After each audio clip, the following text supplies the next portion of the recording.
Assalamualaikum sahabat beriman. Bagaimana ibadah hari ini? Kami doakan semoga istiqomah selalu.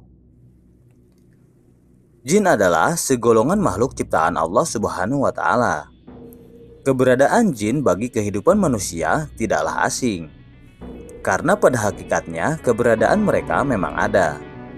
Keberadaan mereka ini ditulis dalam Al-Quran dan hadis Rasulullah SAW.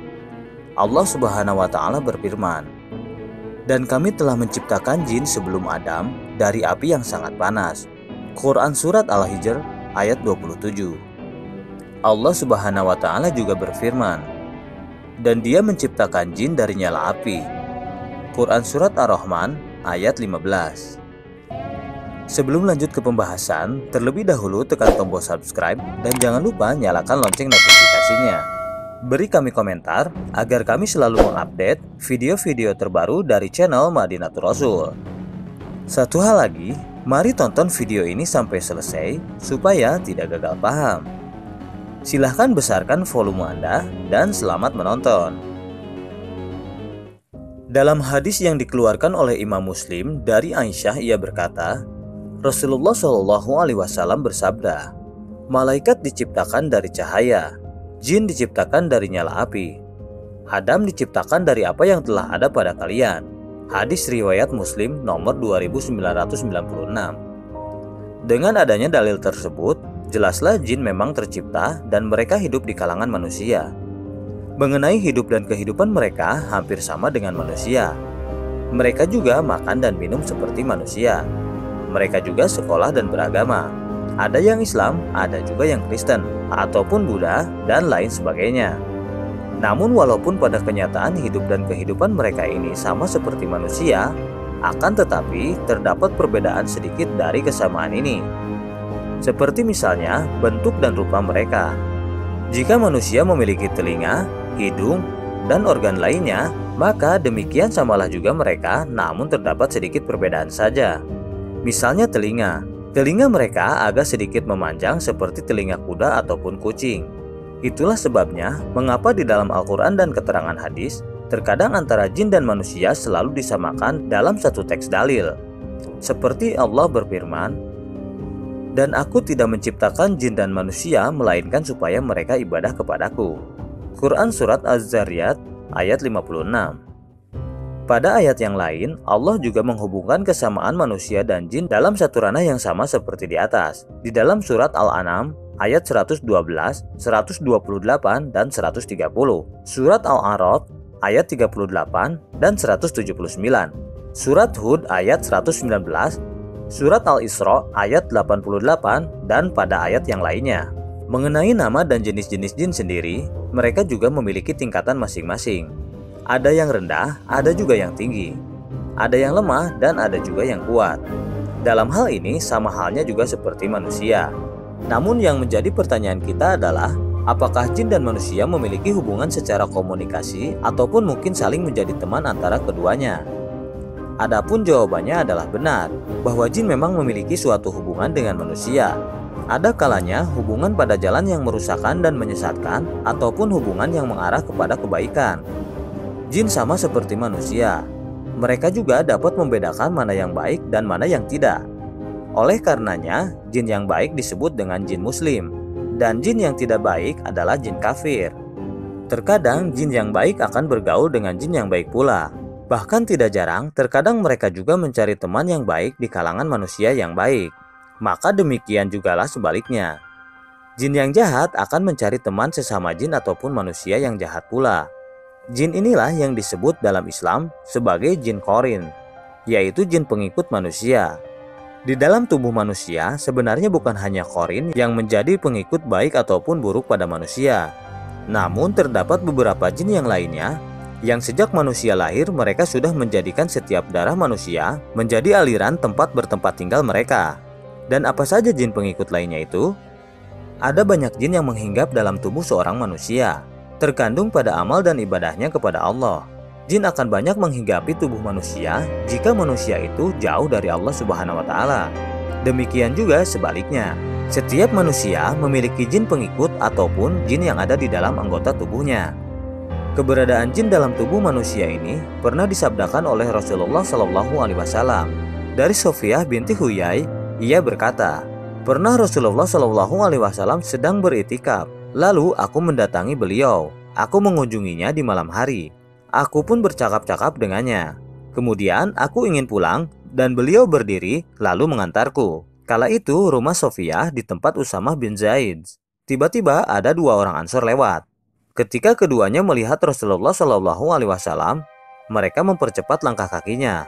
Nabi SAW lantas mengatakan, 'Pelan-pelanlah, sesungguhnya wanita itu adalah Sofiyah binti Huyai.' Keduanya berkata, 'Subhanallah wahai Rasulullah.' Rasulullah SAW bersabda, 'Sesungguhnya setan menyusup dalam diri manusia melalui aliran darah. Aku khawatir sekiranya setan itu menyusupkan kejelekan dalam hati kalian berdua.' Muttafaqun alaih, hadis riwayat Bukhari nomor 3281 dan Muslim nomor 2175. Adapun nama-nama jin yang ada dalam tubuh manusia adalah sebagai berikut.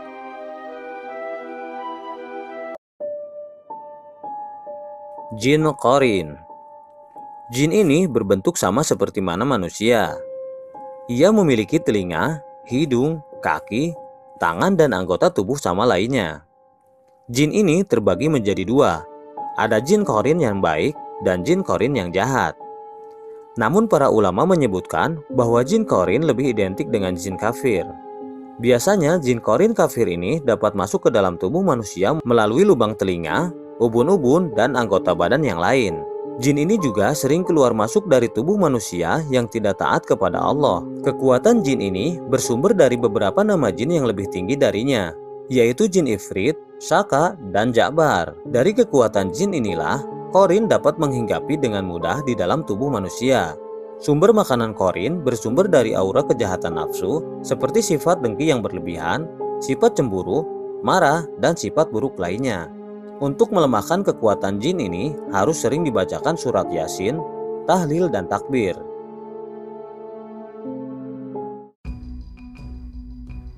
Jin Ifrit. Jin Ifrit merupakan jin senior dari tingkatan jin yang lainnya. Biasanya para tukang sihir atau seseorang yang mengamalkan ilmu hitam akan banyak menggunakan bantuan dari Ifrit tersebut.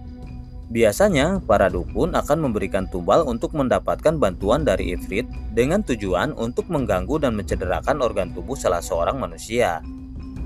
Nama Ifrit sendiri telah disebutkan di beberapa hadis Rasulullah SAW. Bahkan Ifrit dalam sejarah juga pernah menjadi pembantu Nabi Sulaiman alaihi salam. Namun perlu diketahui beberapa pendapat mengatakan bahwa nama Ifrit tidaklah satu. Namun jin yang bernamakan Ifrit lainnya jugalah ada. Jin Ifrit bertugas dalam tubuh manusia adalah menanamkan tipu daya, berbuat penipuan, dan memperdayakan manusia. Selain itu, Ifrit merupakan jin paling suka untuk mengganggu ibadah seorang manusia kepada Tuhannya. Saat seperti ini, Ifrit akan mempercepat ibadah manusia tersebut dan menanamkan rasa tidak khusyuk kepada Allah Subhanahu wa Ta'ala. Ciri-ciri hadirnya jin ini ditandai dengan sifat manusia yang selalu agresif berlebihan yang bukan pada tempatnya, berani mati, serta berlebihan dan takut pada pimpinan atau lainnya hingga melebihi takut kepada Allah Subhanahu wa Ta'ala. Ifrit juga dapat dihilangkan dalam tubuh manusia yang dihinggapinya dengan membaca kalimat zikir, tahlil, dan takbir.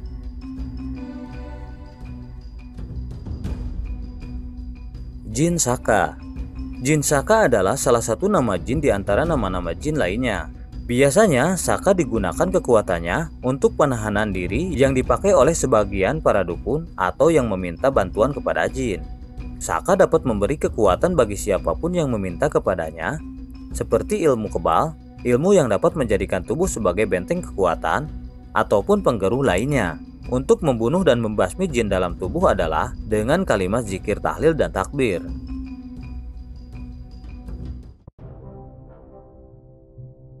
Jin Ja'bar Ja'bur. Jin ini sama seperti jin waswas, karena memang tugas jin ini dalam tubuh manusia adalah untuk menanamkan rasa was-was dalam ibadah, sehingga manusia akan ragu dan mudah bingung dengan apa yang ia lakukan dalam ibadahnya. Ja'bur juga sering datang kepada manusia, sering mengucapkan kalimat zikir. Tujuannya adalah untuk melalaikan zikirnya sehingga ia menjadi lupa. Sumber makanannya aura was-was hati manusia. Adapun untuk membasmi dan membunuh jin ini adalah dengan membaca surat Al-Fatihah, zikir, tahlil, dan takbir. Inilah beberapa nama-nama jin yang berada dalam tubuh manusia. Tentunya masih ada jenis lain, jin-jin yang ada pada tubuh manusia. Tentunya tergantung pada diri dari seorang manusia itu sendiri. Jika ia lalai terhadap Allah dan mudah meninggalkan ibadah kepada Allah Subhanahu wa Ta'ala, maka jin akan memberikan pengaruh besar dan banyak bagi si hamba tersebut. Demikian juga sebaliknya. Jika terdapat seseorang manusia ataupun seorang hamba yang tidak pernah jauh dari hubungan kepada Allah Subhanahu wa Ta'ala, ia rajin berzikir dan beribadah kepada Allah Subhanahu wa Ta'ala, maka jin tidak akan pernah mengikuti hamba tersebut. Wallahu alam.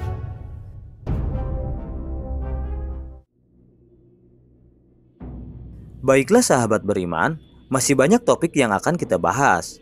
Silahkan subscribe channel kami agar kita bisa lebih dekat dan bisa membahas berbagai topik bermanfaat lainnya.